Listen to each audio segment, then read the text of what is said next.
ओम शांति। 12 दिसंबर 2020। बाबा के महावाक्य। मीठे बच्चे, अपनी तकदीर ऊंच बनानी है तो कोई से भी बात करते देखते बुद्धि का योग एक बाप से लगाओ। प्रश्न। नई दुनिया की स्थापना के निमित्त बनने वाले बच्चों को बाप का कौन सा डायरेक्शन मिला हुआ है? उत्तर। बच्चे, तुम्हारा इस पुरानी दुनिया से कोई कनेक्शन नहीं है। अपनी दिल इस पुरानी दुनिया से मत लगाओ। जांच करो, हम श्रीमत के बरखिलाफ कर्म तो नहीं करते हैं। रूहानी सर्विस के निमित्त बनते हैं। गीत। भोलेनाथ से निराला कोई और नहीं। ओम शांति। अब गीत सुनने की कोई जरूरत नहीं रहती। गीत अक्सर करके भक्त ही गाते हैं और सुनते हैं। तुम तो पढ़ाई पढ़ते हो, यह गीत भी बच्चों के लिए ही खास निकले हुए हैं। बच्चे जानते हैं बाप हमारी तकदीर ऊंच बना रहे हैं। अब हमको बाप को ही याद करना है और दैवी गुण धारण करने हैं। अपना पोता मेल देखना है, जमा होता है या ना घाटा होता रहता है। हमारे में कोई खामी तो नहीं है। अगर खामी है जिससे हमारी तकदीर में घाटा पड़ जाएगा तो उसको निकाल देना चाहिए। इस समय हर एक को अपनी तकदीर ऊंच बनानी है। तुम समझाते हो हम यह लक्ष्मी नारायण बन सकते हैं अगर सिवाय एक बाप के और कोई को याद नहीं करेंगे तो। कोई से बात करते देखते हुए बुद्धि का योग वहां एक के साथ लगा रहे। हम आत्माओं को बाप को ही याद करना है।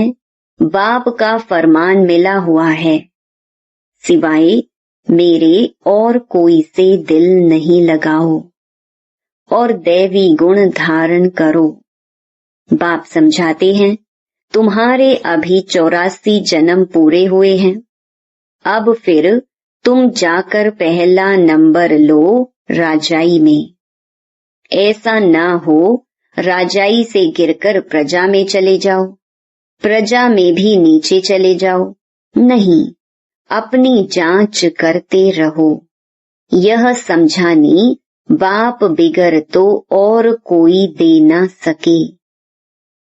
बाप को, टीचर को याद करने से डर रहेगा। ऐसा ना हो हमको कोई सजा मिल जाए।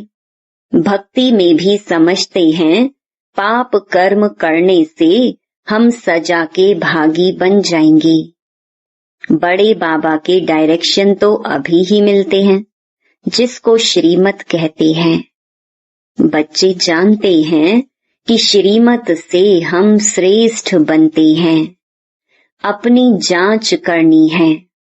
कहां कहां हम श्रीमत के बरखिलाफ तो कुछ करते नहीं हैं। जो बात अच्छी ना लगे वह करनी नहीं चाहिए।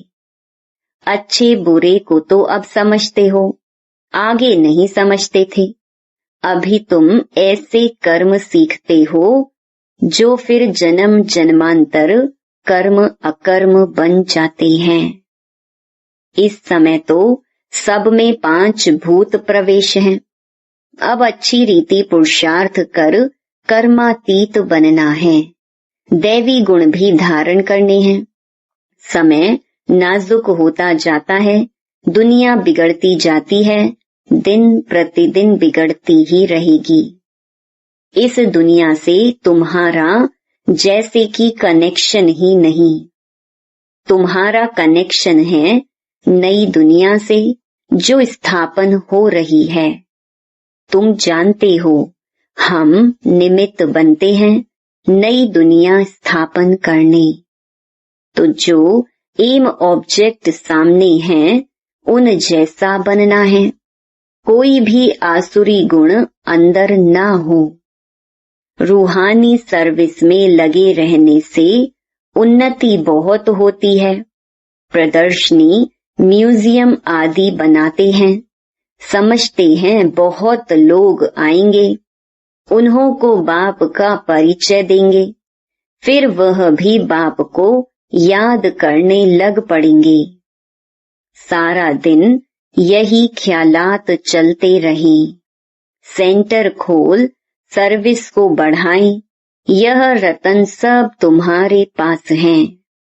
बाप दैवी गुण भी धारण कराते हैं और खजाना देते हैं। तुम यहाँ बैठे हो, बुद्धि में हैं, सृष्टि के आदि मध्य अंत को जानते हैं। पवित्र भी रहते हैं।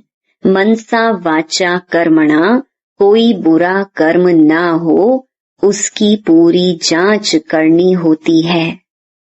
बाप आए ही हैं पतितों को पावन बनाने। उसके लिए युक्तियां भी बतलाते रहते हैं। उसमें ही रमण करते रहना है। सेंटर खोल बहुतों को निमंत्रण देना है। प्रेम से बैठ समझाना है। यह पुरानी दुनिया खत्म होनी है। पहले तो नई दुनिया की स्थापना बहुत जरूरी है। स्थापना होती है संगम पर। यह भी मनुष्यों को पता नहीं है कि अब संगम युग है। यह भी समझाना है नई दुनिया की स्थापना, पुरानी दुनिया का विनाश, उसका अब संगम है। नई दुनिया की स्थापना श्रीमत पर हो रही है। सिवाय बाप के और कोई नई दुनिया की स्थापना की मत देंगे नहीं। बाप ही आकर तुम बच्चों से नई दुनिया का उद्घाटन कराते हैं। अकेले तो नहीं करेंगे, सब बच्चों की मदद लेते हैं। वो लोग उद्घाटन करने लिए मदद नहीं लेंगे, आकर कैंची से रिबन काटेंगे। यहाँ तो वह बात नहीं। इसमें तुम ब्राह्मण कुलभूषण मददगार बनते हो। सब मनुष्य मात्र रास्ता बिल्कुल मूंझे हुए हैं। पतित दुनिया को पावन बनाना यह बाप का ही काम है। बाप ही नई दुनिया की स्थापना करते हैं, जिसके लिए रूहानी नॉलेज देते हैं।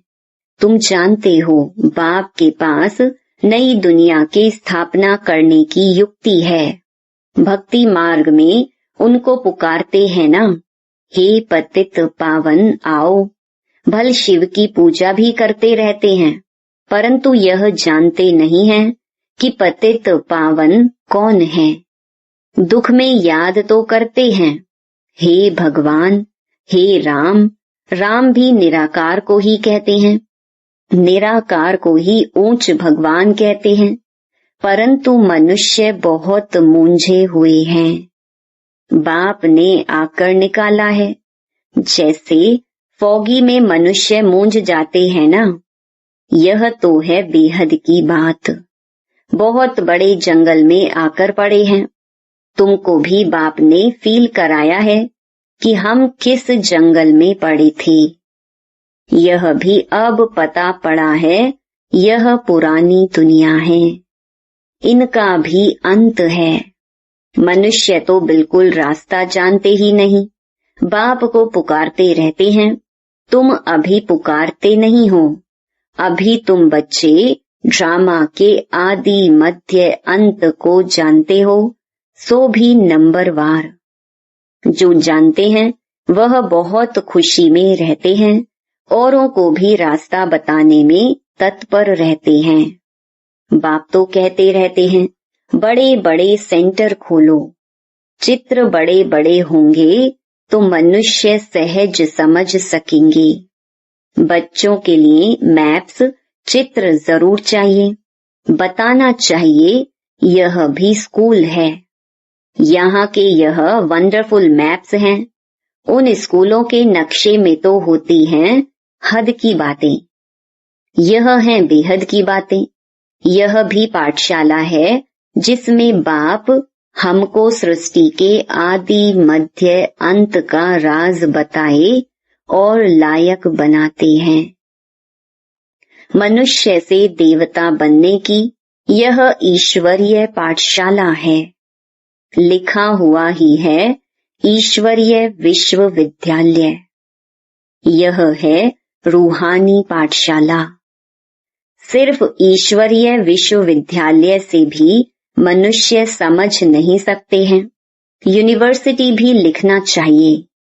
ऐसा ईश्वरीय विश्वविद्यालय कोई है नहीं। बाबा ने कार्ड्स देखे थे, कुछ अक्षर भूले हुए थे। बाबा ने कितना बार कहा है, प्रजापिता अक्षर जरूर डालो, फिर भी बच्चे भूल जाते हैं। लिखत पूरी होनी चाहिए, जो मनुष्यों को मालूम पड़े कि यह ईश्वरीय बड़ा कॉलेज है।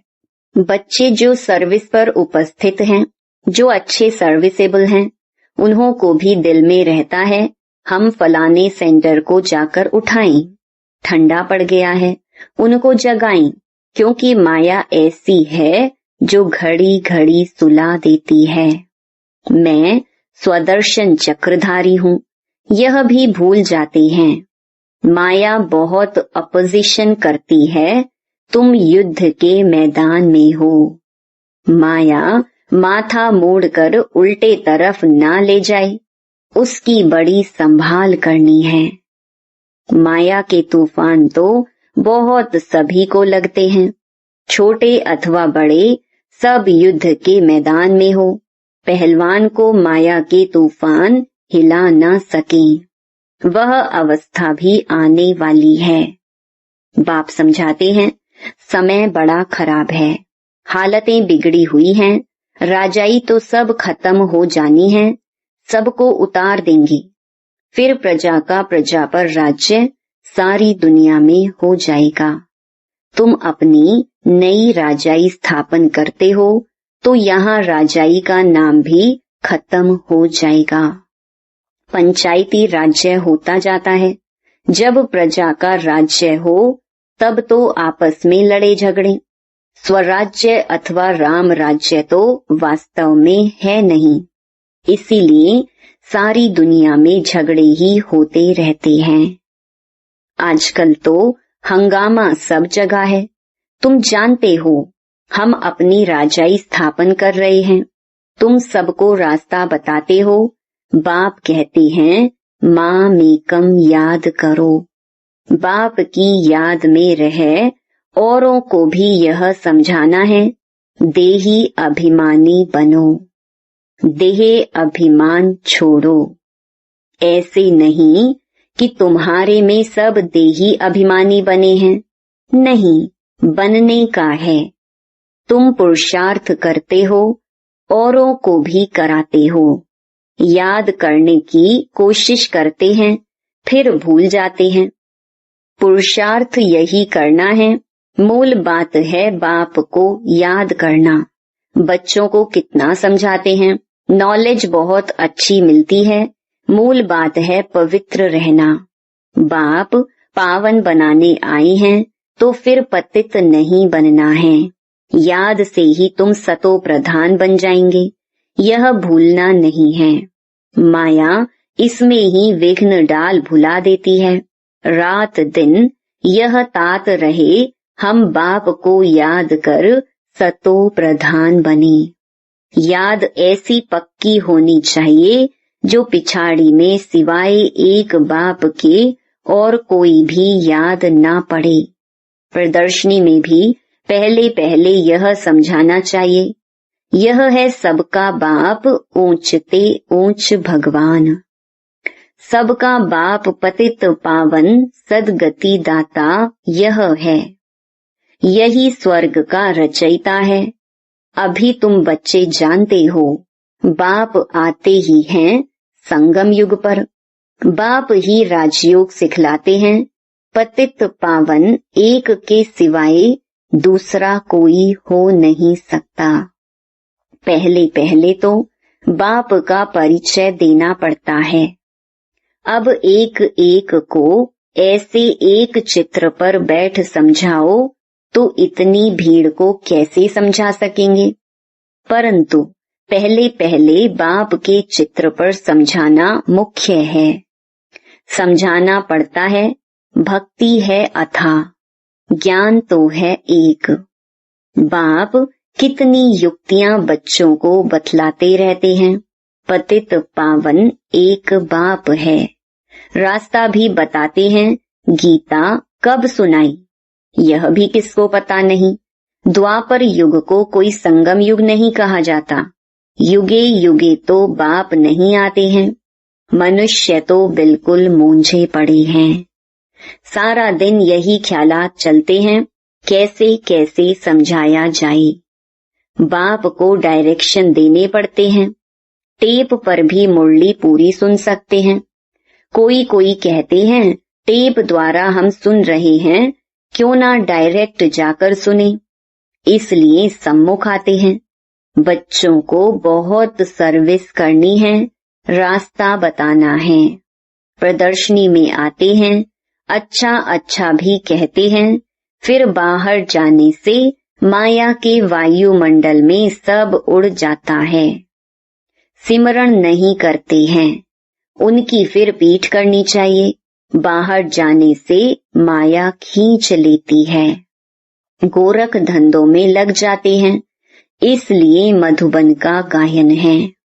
तुमको तो अभी समझ मिली है, तुम वहां भी जाकर समझाएंगे गीता का भगवान कौन है। आगे तो तुम भी ऐसे ही जाकर माथा झुकाते थे, अभी तो तुम बिल्कुल बदल गई हो। भक्ति छोड़ दी है। तुम अभी मनुष्य से देवता बन रहे हो। बुद्धि में सारी नॉलेज है। और क्या जाने प्रजापिता ब्रह्मा कुमार कुमारियां कौन हैं। तुम समझाते हो, वास्तव में तुम भी प्रजापिता ब्रह्मा कुमार कुमारी हो। इस समय ही ब्रह्मा द्वारा स्थापना हो रही है। ब्राह्मण कुल भी जरूर चाहिए ना। संगम पर ही ब्राह्मण कुल होता है। आगे ब्राह्मणों की चोटी मशहूर थी। चोटी से या जनेऊ से पहचानते थे कि यह हिंदू है। अब तो वह निशानियां भी चली गई हैं। अभी तुम जानते हो हम ब्राह्मण हैं। ब्राह्मण बनने के बाद फिर देवता बन सकते हैं। ब्राह्मणों ने ही नई दुनिया स्थापन की है। योग बल से सतो प्रधान बन रहे हैं। अपनी जांच रखनी है, कोई भी आसुरी गुण ना हो। लून पानी नहीं बनना है। यह तो यज्ञ है ना। यज्ञ से सबकी संभाल होती रहती है। यज्ञ में संभालने वाले ट्रस्टी भी रहते हैं। यज्ञ का मालिक तो है शिव बाबा। यह ब्रह्मा भी ट्रस्टी है।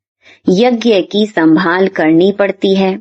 तुम बच्चों को जो चाहिए यज्ञ से लेना है, और कोई से लेकर पहनेंगे तो वह याद आता रहेगा। इसमें बुद्धि की लाइन बड़ी क्लियर चाहिए। अब तो वापस जाना है। समय बहुत थोड़ा है, इसलिए याद की यात्रा पक्की रहे। यही पुरुषार्थ करना है। अच्छा, मीठे मीठे सिकिलधे बच्चों प्रति मात पिता बाप दादा का याद प्यार और गुड मॉर्निंग। रूहानी बाप की रूहानी बच्चों को नमस्ते। धारणा के लिए मुख्य सार। पहला, अपनी उन्नति के लिए रूहानी सर्विस में तत्पर रहना है। जो भी ज्ञान रतन मिले हैं उन्हें धारण करके दूसरों को कराना है। दूसरा, अपनी जांच करनी है। हमारे में कोई आसुरी गुण तो नहीं है। हम ट्रस्टी बनकर रहते हैं। कभी लून पानी तो नहीं बनते हैं। बुद्धि की लाइन क्लियर है। वरदान: कहना, सोचना और करना, इन तीनों को समान बनाने वाले ज्ञानी तू आत्मा भव। अभी वानप्रस्थ अवस्था में जाने का समय समीप आ रहा है, इसलिए कमजोरियों के मेरेपन को व व्यर्थ के खेल को समाप्त कर कहना, सोचना और करना समान बनाओ, तब कहेंगे ज्ञान स्वरूप। जो ऐसे ज्ञान स्वरूप ज्ञानी तू आत्माएं हैं, उनका हर कर्म, संस्कार, गुण और कर्तव्य समर्थ बाप के समान होगा। वे कभी व्यर्थ के विचित्र खेल नहीं खेल सकते। सदा परमात्मा मिलन के खेल में बिजी रहेंगे। एक बाप से मिलन मनाएंगे और औरों को बाप समान बनाएंगे। स्लोगन: सेवाओं का उमंग छोटी छोटी बीमारियों को मर्ज कर देता है, इसीलिए सेवा में सदा बिजी रहो। ओम शांति।